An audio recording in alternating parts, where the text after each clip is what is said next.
Ross Merriam over on the left-hand side, playing Temur Reclamation. Meanwhile, Chris Kronenberger sitting there with Merfolk. Talk to me a little bit about this Merfolk deck. Jerry, how do you see it being positioned in the present format? So Merfolk is not very similar to its modern or legacy counterparts, where there's not a whole lot of disruption available in standard. So this is basically just a pile of creatures, some deep root waters, which are effectively more creatures, and incubation incongruity to help find specific ones, along with a way to interact with your opponent. But it's basically doing kind of like the Azorius aggro sort of thing, where you go wide, pump your creatures, and in this case, draw some cards with Kumina.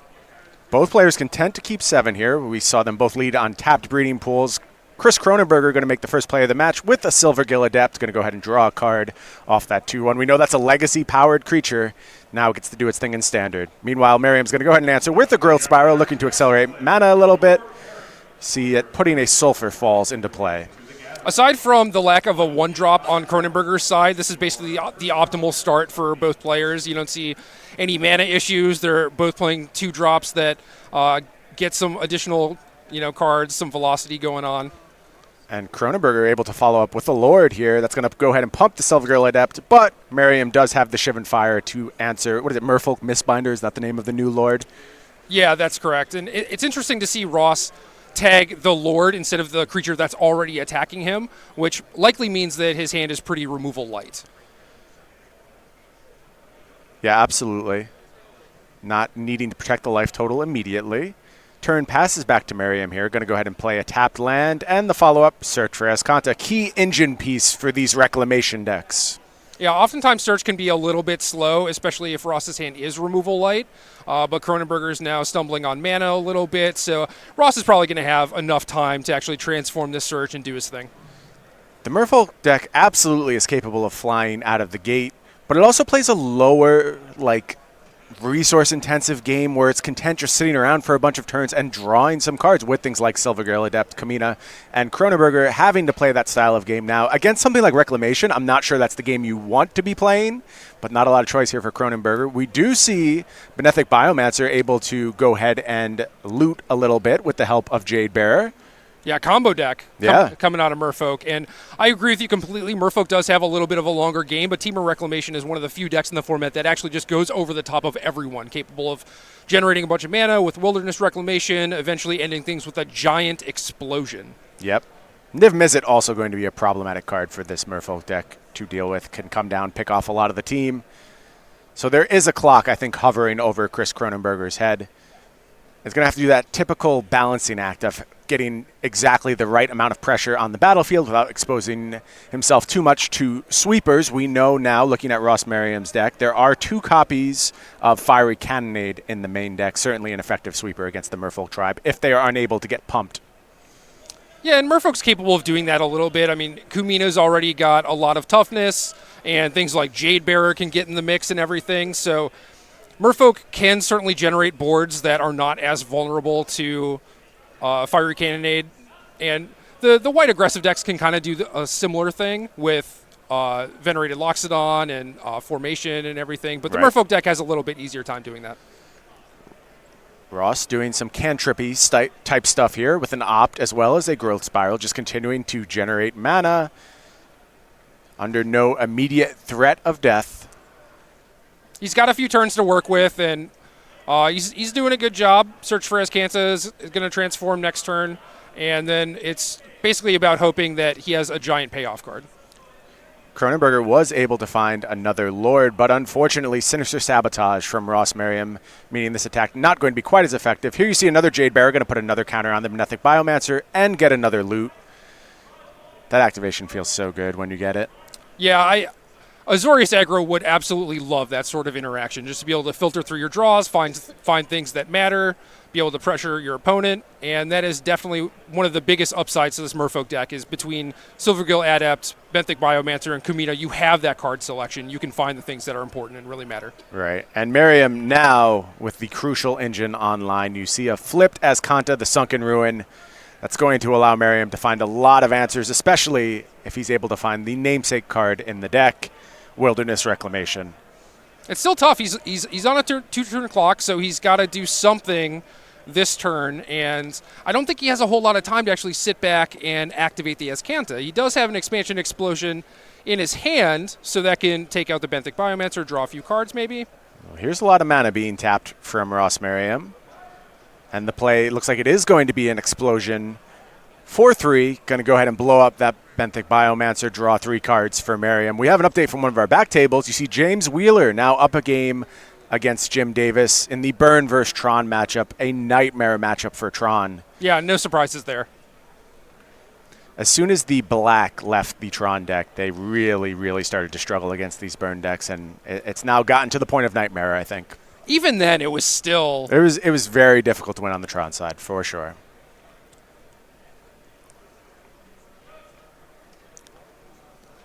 I think Chris is basically at the point where every single turn from now, he just wants to be playing a Lord and adding to the battlefield and just pressuring Ross. Like, Ross is going to be beating him up on cards, and eventually something like a Niv Mizzet is going to come down, or a Hydroid Krasis, and you're just going to be able to... You're going to want to have things that have more than one toughness to be able to make Niv Mizzet not able to clear your board as easily, and you're just going to be able to... You're going to want to be able to attack around those things. Kronenberger goes ahead and attacks for 4. Getting in some more damage. Kronenberger has to fear every single turn being his last at this point. Passing back to Ross with this much mana available could just mean the end of the game at any given point. If not in actuality, at least in practice. A Niv Mizzet would be backbreaking here. Every single creature on Chris's board right now, 1 toughness. Yeah. You see Chris with a mana left unspent there, which is probably pretty frustrating. It probably means that he has a lot of 2 and 3 mana cards in his hand, wasn't able to double spell, and Ross is just kind of going off at this point, has all the cards that he could possibly want, and here comes the best one for Ross. Ross was looking there. He needed some help, to be sure, but he was able to find it. Here is Fiery Cannonade. We would assume this would clean up the board. Let's take a quick look for Spell Pierces. There's no Spell Pierces there, nope. Right? Yeah. I would assume this card will resolve and give Ross even more time to set up his game plan. But Ross doesn't know that. You might see him shock here. Sure, absolutely. Just to play around it, just to be sure. Ross agrees. Going to go ahead and take 2 damage, and I think that's smart on Ross's part. Here is the Fiery Cannonade, and that is going to leave Chris without a battlefield. These merfolk do not happen to be pirates. No. The old 4-for-1. That feels pretty good from Ross's side. Well, the Jade Bearer's got some value off the Biomancer, the Silvergill Adepts, Shrew cards. I mean, Chris has cards. He has resources to work with. He does. He's got a full grip. Part of that is only having 3 lands, of course. Exactly. He's been stalled for a little bit, and the problem is not cards. It is about being able to kill Ross before his endgame can just destroy you. Absolutely. And here comes Deeproot Waters. It is going to go ahead and make a token. Right, looks like we're going to rewind there, give Ross a chance to respond to the Waters. Now here comes Kamina's Speaker. That's going to enter the battlefield as a 2-2 and go ahead and make a 1-1 hexproof token. So as far as rebuilds go, this is not bad. Agreed. And this is threatening lethal next turn if Chris does have a Lord that he can play. But I feel like this is still a little anemic and probably enough that Ross can still play through it. There you see Deeproot Waters up on your screen. This is the engine card for these Merfolk decks, Jerry. This is what the deck is actually kind of based around at this point. Yeah, it's weird. It doesn't look like much because it's a 3-mana enchantment that doesn't affect the battlefield on the turn you play it necessarily. And it's also present in this beatdown deck that you would expect by the time that you want to play this thing that you would have already played out your cheap creatures. So people initially looked at this card, didn't think much of it, but it is now the engine. I think Benthic Biomancer went a long way towards actually making this deck viable. Gave you another good 1-drop, an engine card with Jade Bearer, and another cheap thing to go along with your Deeproot Waters. Totally agree. It's been very impressive in all the games I've played with Merfolk, and I have played a few. I think the deck is very close to being there, if not yet a top-tier performer. Ross going to go ahead and activate that Azcanta the Sunken Ruin. I believe we found a Wilderness Reclamation. Let's see if that's what Ross can afford to take here. He says yes. That's going to be the grab. I would assume that will quickly enter the battlefield here. There it is. Let's see what Ross can muster on his end step now. I think his hand's a little action light. I think 2 Chemist's Insights and some lands. Sinister Sabotage. So Thank Ross is actually fine. He gets to Chemist's Insight and activate Azcanta and have Sinister Sabotage open for any Lord that Kronenberger would play. So I believe at the very least Ross is going to be able to live through this turn. Mm-hmm. I have to say, if you were to give me a choice between these Temur Reclamation decks that don't use Nexus of Fate and the Simic Nexus builds, which do rely on Nexus of Fate, I'm still leaning towards Simic right now. I love their propensity because in this spot, the Simic decks almost certainly end the game on the spot. And now Ross has basically ended the game, but there's still a little bit of fear, right? Like, what if something just goes wrong here? What if Chris has the perfect outs? Always have to worry about that kind of situation. Yeah, but the upside of Temur Reclamation is that you have things like Niv Mizzet and Expansion Explosion, which are just good cards in their own right.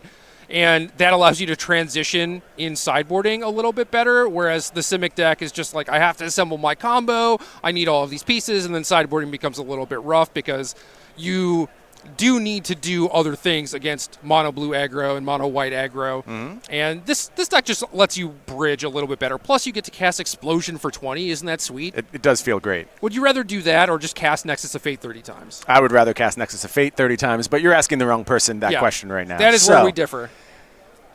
Here comes a Benthic Biomancer from Chris. You see Ross fell down to 1 on that attack. 1 is not 0.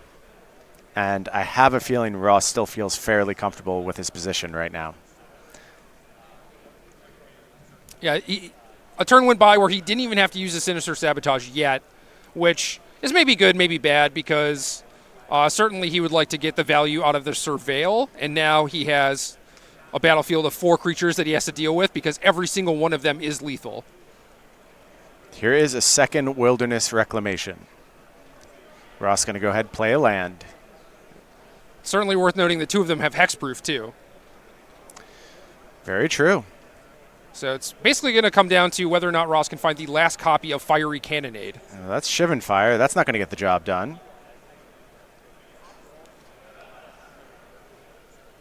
I guess if he found an Explosion, he could also kill Chris. Yes. On that activation, that would have been lethal, right? Let's do a quick land count. 11 total lands, 2 Reclamation triggers, 3 floating. Yep, would have been good, but didn't find it. Sinister Sabotage, and Ross has a bit of a worried look on his face right now.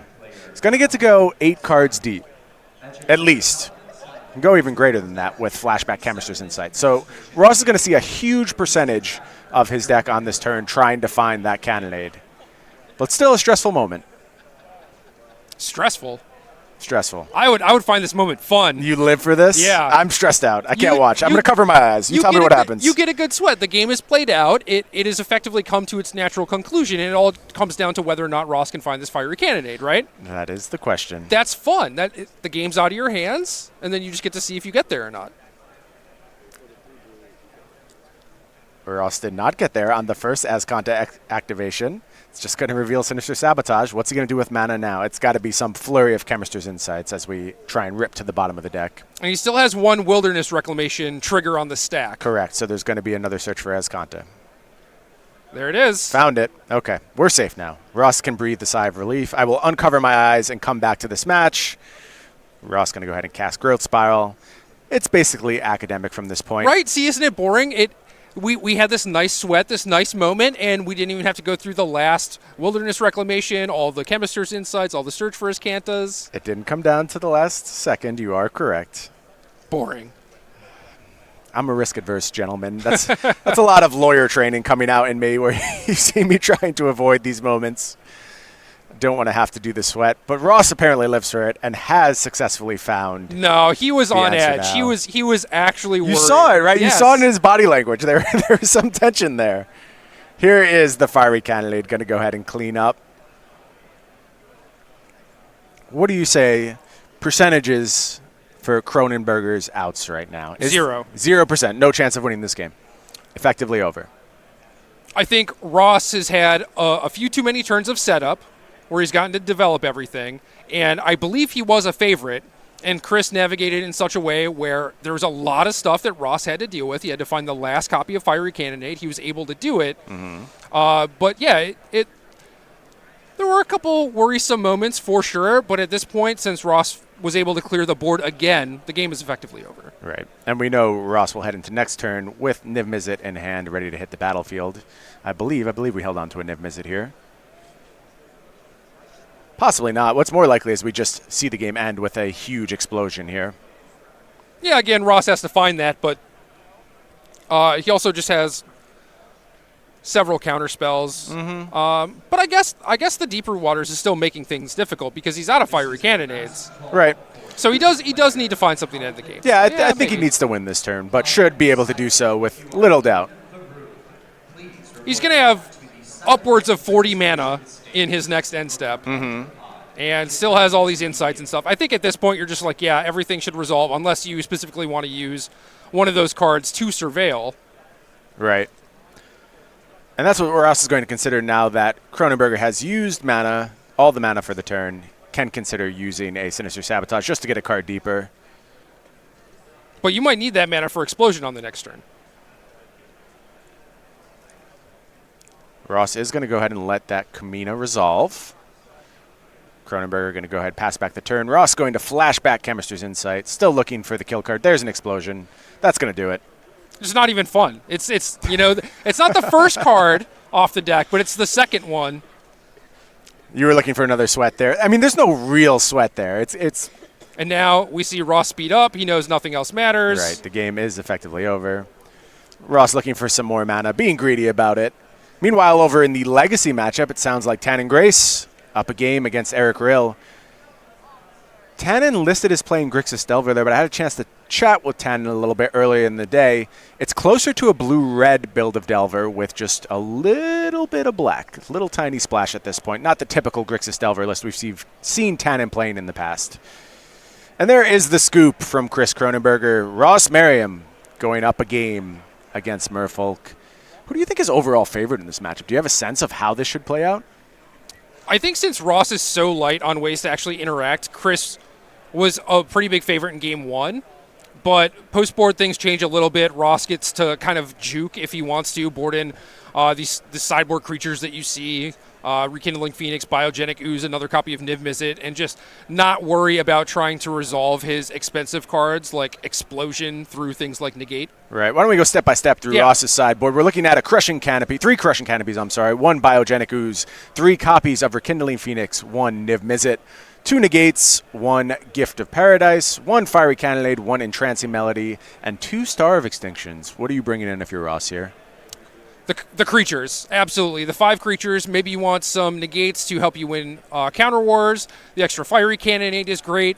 Gift of Paradise you might look at as like, oh, this is an anti-aggro card, right? Because it gains you life. And I think that's basically only true for mono red aggro specifically. Like Merfolk is all about building this giant board, right? And gaining 3 life isn't necessarily going to help you. But I could see the Entrancing Melody, even though it's going to be awkward because the Merfolk's creatures are going to be much better on their side than on your side. So it might not be worth the mana investment. There's not a great creature for you to actually target with that. Very true. Let's pop over to Kronenberger's side. It looks like we're looking at 2 Shaper Sanctuaries, 2 Disdainful Strokes, 4 Negates, 1 Merfolk Trickster, 4 Kroll Harpooners, and 2 Sleep. I think we're loading up on counter magic here, right, Jerry?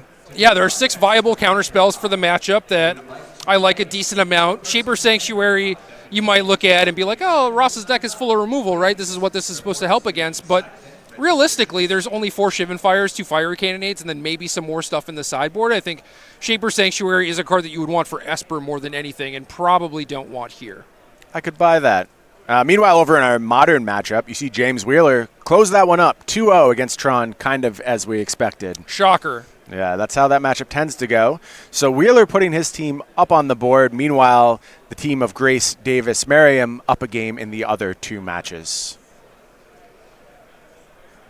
Yeah, no surprise there for Burn taking down Tron.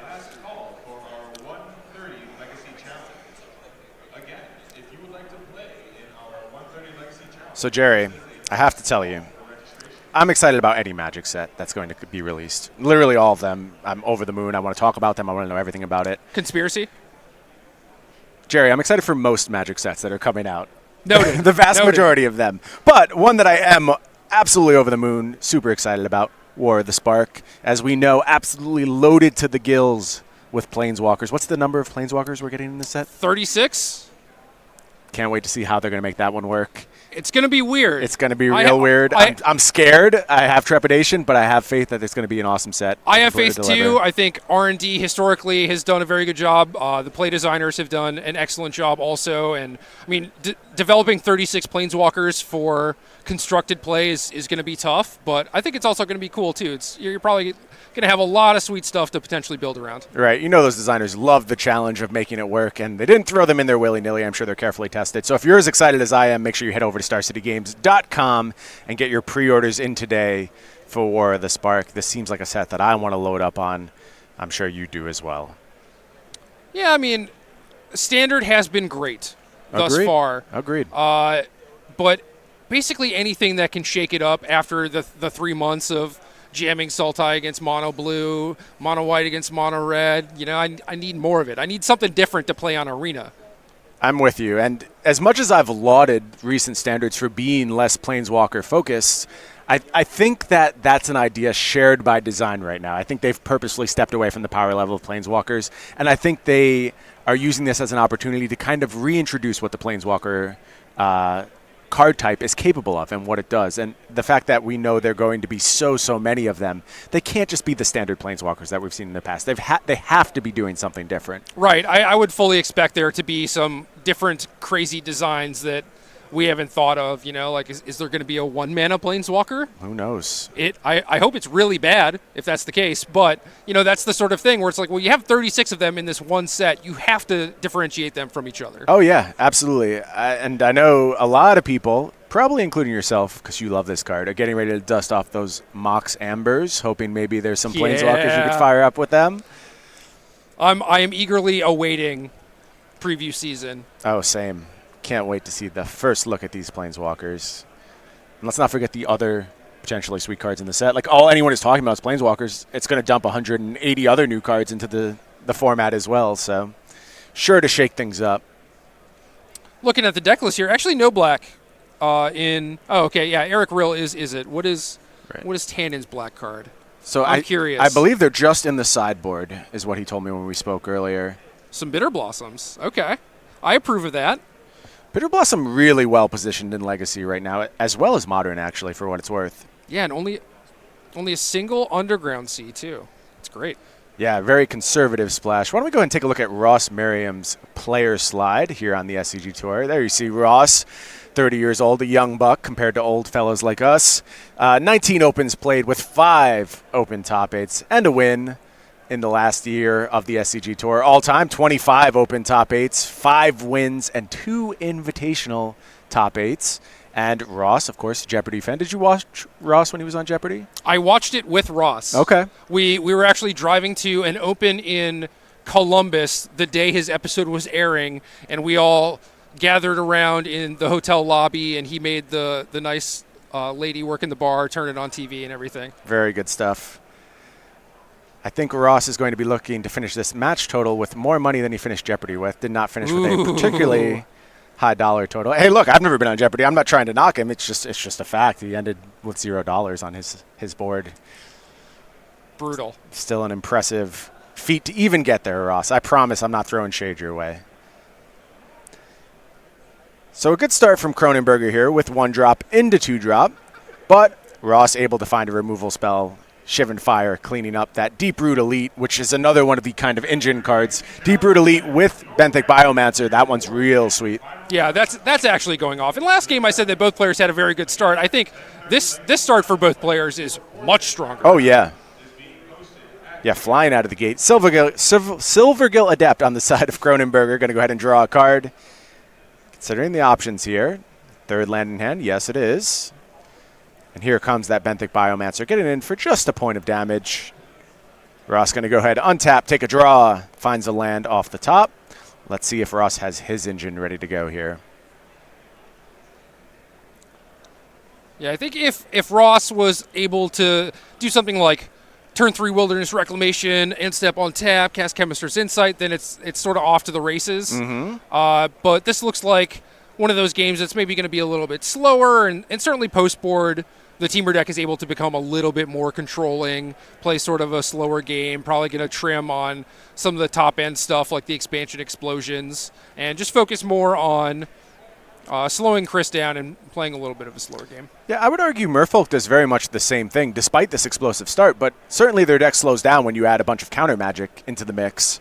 Not seeing that here, though. Chris Kronenberger able to get on board, use all of the mana in the first few turns effectively.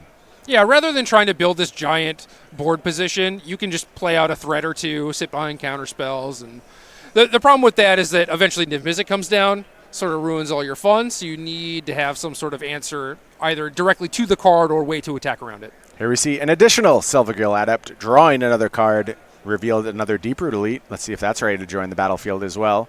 Certainly, as we mentioned, Chris going to have to carefully balance aggression and overextension. That's always the name of the game when you're facing potential sweepers. And I think Chris has to anticipate that there's going to be more sweepers now that we're in the post-board games. Absolutely. Interesting there, too, because you saw Silvergill Adept reveal Deeproot Elite, which you could just play before the Adept and get a counter off it, unless that's the last Merfolk, at which point you can draw some conclusions about the contents of Chris's hand. Very good point. Yeah, Chris instead just activating that Benthic Biomancer. Ross just playing a tap land, passing the turn back to Chris. Yeah, I like Chris activating the Biomancer, getting an activation and like sifting through his hand a little bit, but also just upping his clock a little bit. Possibly saving the Deeproot Elite for after a sweeper, too. Here is an incubation. Looking at the top 5 cards of the library, going to go ahead and reveal Kamina and add that to Chris's hand. We've got a Lord now. Let's see if Chris wants to just go ahead and deploy. Wants to hold some mana open. We're getting to the point where having Negate available could be very impactful. Chris going to go ahead and play another land. Thinking about attacks now. This is kind of the spot where people are like, oh, it's easier to play beatdown decks than it is to play control. But this is the spot where Chris exactly has to make decisions about, like, do I deploy my Kamina? Do I maybe hold up a counterspell mana if I have that? If I do play Kamina, what do I do with it? Whereas Ross is just like, I'm looking for removal spells. I'm looking for Fiery Cannonade to try and clear your board, you know. Ross certainly has fewer decisions, I think, than Chris does. I've always felt that the control side of things is easier. That certainly has a lot to do with my personal preferences, but I get entirely what you're saying. And, like, that was a really easy play right there from Ross Merriam. Right. Tap 6 mana, put your Niv Mizzet into play. Hard to go wrong when that's what you're doing. And hope you don't lose the game on the spot. Right.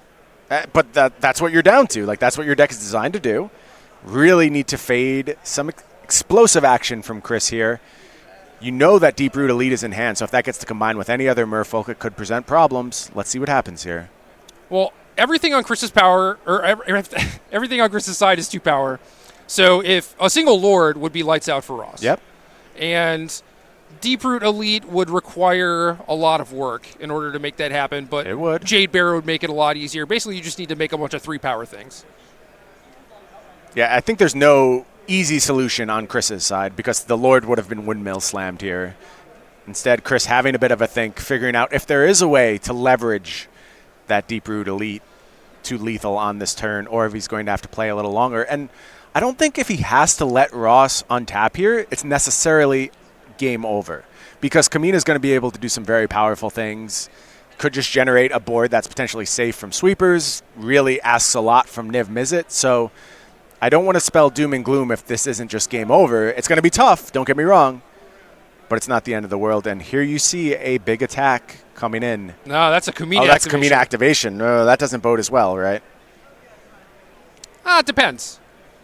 I mean, Chris doesn't need to suicide one of his creatures into the Niv Mizzet, and he's just decided that he's going to try and build a big battlefield presence this turn, which I think might be correct given that Ross just literally didn't play a card last turn.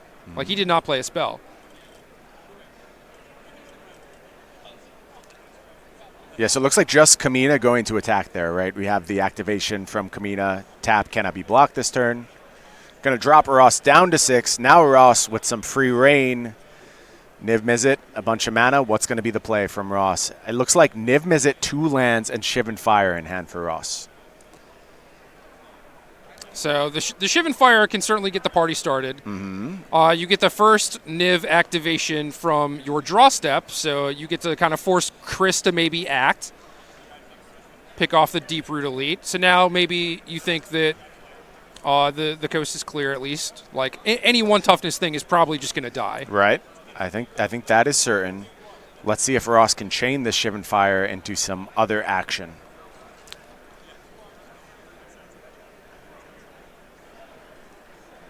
This is another tense spot for Ross. This is exactly like in the first game where there's a bit of a sweat here.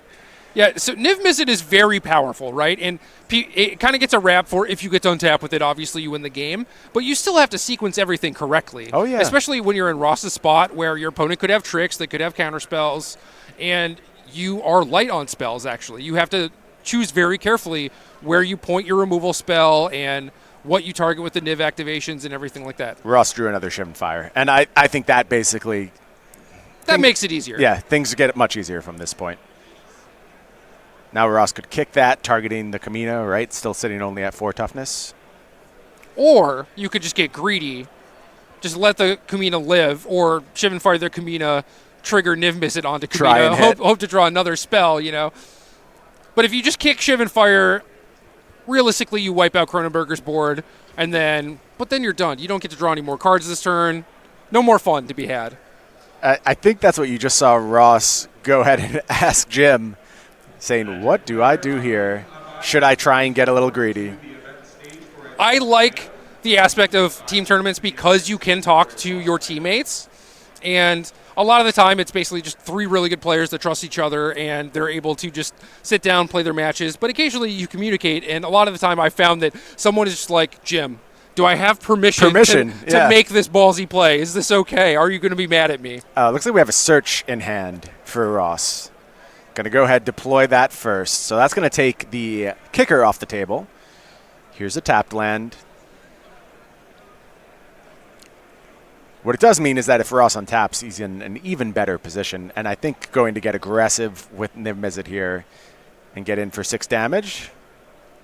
Maybe. Some indecision on Ross's part. I can understand why. This is the key turn. If Ross survives this turn, he's in a good spot. And in fact, I think if he gets through this turn, he's going to go ahead and win the match because Tan and Grace took down Eric Rill in the Delver mirror-ish match. I wonder if Bitter Blossom played any part in that. We'll have to check in with Tan. It would not surprise me, though, at all. Eric Rill is basically just a Delver master, too. Mm-hmm. Has 5 open trophies, I believe, and a lot of them being in Legacy with things like Delver. Right. So Ross goes ahead and ships the turn back to Kronenberger, facing down that imposing dragon on the other side of the battlefield and knowing that not a ton of options left here.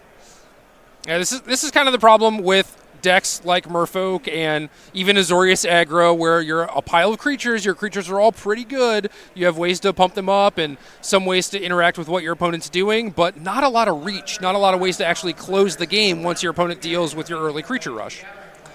Exactly right. And you see just Kamina unblockable, get in for 2 damage. Ross falls to 4. Kronenberger has to know that odds of pulling the game out from this point certainly very slim. You've let your opponent untap with Niv Mizzet once. You didn't immediately lose the game. Chris is definitely on borrowed time here because Ross is about to get another untap step. Yeah, plenty of mana available on Ross's side. Going to go ahead and take a peek with the search. Here comes a Merfolk Trickster from Kronenberger. That's an interesting play. This is some counterplay. I like this. Get to remove Niv Mizzet as a blocker if it resolves, and you also shut off Niv for the turn. Mm-hmm. So if Ross was planning on drawing a bunch of cards, shooting things down, well, he can't do it on his turn. He could do it on Chris's turn, potentially. Right. Now Ross can still use that Shivan Fire in hand to clean up a bunch of stuff, draw a card, has another Niv Mizzet in hand if he really wanted to deploy a second copy, if he felt the blocker was super necessary. Here you do see the Shivan Fire. Going to go ahead and target that Trickster. And now we have a ping from the Niv Mizzet from the drawn card. I would assume that's going to head over at the Silvergill Adept, unless Ross is trying to generate enough damage to go ahead and take care of that Kamina permanently. Well, you still have the Search for Azcanta trigger on the stack. The Shivan Fire that's on the stack is going to be the 5th card in the graveyard. Ross drew an Opt off the Niv Mizzet trigger. Now he could actually just try and transform Search for Azcanta too. Yep. So it's possible Kronenberger wanted to wait until the Search trigger resolves, but it's super small. Yeah, I don't think it was going to be determinative. I think the problem on Ross's side is just that he has a wealth of options, and there's a lot of potential things he can try and maximize in this turn. Just wants to make sure he crosses his T's, dots his I's, and gets it all right here. Yeah, you certainly don't want to throw away a game that you are in a commanding position, right? Right. A lot of people might get into these scenarios and be like, well, I'm easy mode. I'm kind of crushing them. It doesn't really matter what I do, and then you end up squeaking out a loss. Yeah. And the opposite attitude is what makes Ross a great player. Ross is absolutely deliberate in these moments. Will figure out exactly the right line to take.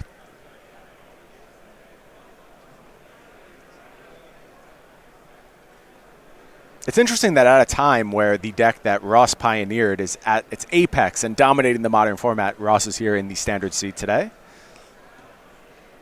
It's all right. I mean, he gets to he gets to play Opt and Sulfur Fall, or Steam Vents, I guess, in his deck still. Very so close, he's right at home, you know.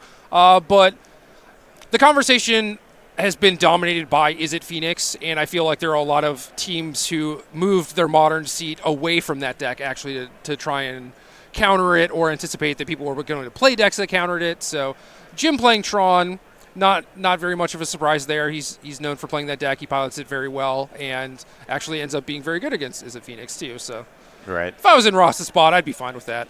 So still, that Merfolk Trickster trigger has not resolved. Ross is doing with all of this with that on the stack. Going to go ahead and cast Explosion for 2. That is going to finish off the Kamina as well as bring some cards to Ross's hand. Oh, Explosion for 1, I'm sorry. Only 1. Still, enough to kill Kamina and bring a card to Ross's hand. And then, finally, Transform Search. Tap the Niv Mizzet.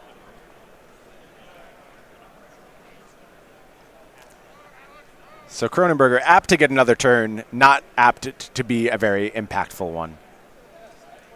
Yeah, there's just not a whole lot he can do facing down active Niv Mizzet. Like, Deep Root Waters is one of the strongest cards against Niv Mizzet for sure, but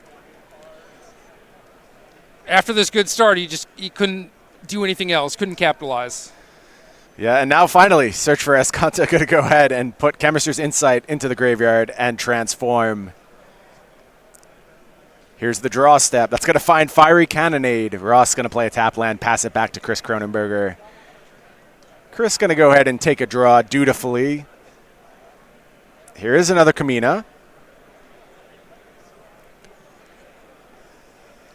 Chris casting spells right now with the mannerisms of a wizard who has been bested.